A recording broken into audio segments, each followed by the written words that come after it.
Hi friends, ಸಮ್ಮರ್ಗೆ ಒಂದು best health drink ಅಂತಲೇ ಹೇಳ್ಬೋದು. ಈ ಸಮ್ಮರಿಗೆ ನಾವು ಇದನ್ನು ಮಾಡ್ಕೊಂಡು ಕುಡಿಯೋದ್ರಿಂದ ಹೆಲ್ತಿಗೆ ತುಂಬ ಬೆನಿಫಿಟ್ ಇದೆ. ಇದಕ್ಕೆ ಸ್ವಲ್ಪ ಕ್ಯಾರೆಟು ಮತ್ತು ಈರುಳ್ಳಿ, ಸ್ವಲ್ಪ ಕೊತ್ತಂಬರಿ ಹಾಕೊಂಡು ಕುಡಿಯೋದ್ರಿಂದ ಇನ್ನೂ ತುಂಬಾ ಚೆನ್ನಾಗಿ ಅನಿಸುತ್ತೆ. ಹಾಗೆಯೇ ಇದಕ್ಕೆ 1 ಕಪ್ ಹೆಸರು ಬೇಳೆ, 1 ಕಪ್ ಯಾವುದಾದ್ರೂ ಮಿಲೆಟ್ಸು, ಹೆಸರು ಕಾಳು 1 ಕಪ್ಪು, 1 ಕಪ್ಪು ಉದ್ದಿನಬೇಳೆ, 1 ಕಪ್ಪು ಬಾರ್ಲಿ, ಹಾಗೆಯೇ ಸ್ವಲ್ಪ ಮೆಣಸು, ಸ್ವಲ್ಪ ಜೀರಿಗೆ ಹಾಕಿ ಚೆನ್ನಾಗಿ ರೋಸ್ಟ್ ಮಾಡ್ಕೋಬೇಕು. ರೋಸ್ಟ್ ಮಾಡ್ಕೊಂಡಾದ ನಂತರ 1 ಕಪ್ ರಾಗಿ ಸೇರಿಸಿ ಇದನ್ನು ಗ್ರೈಂಡ್ರು ಮಾಡಿಕೊಂಡ್ರೆ ಹೆಲ್ತ್ ಮಿಕ್ಸ್ ಪೌಡ್ರು ರೆಡಿ ಆಗುತ್ತೆ.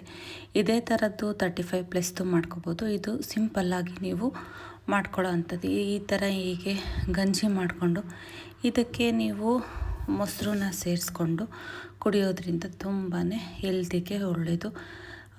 ಇದು ಸ್ವಲ್ಪ ತಣ್ಣಗಾದ್ಮೇಲಾದ್ರೂ ನಿಮಗೆ ಯಾವ ಥರ ಬೇಕು, ತಣ್ಣಗಾದ್ಮೇಲೆ 1 ಕಪ್ ಮೊಸರು ಮತ್ತು ಉಪ್ಪು ಸೇರಿಸಿ ಕುಡಿಬೋದು.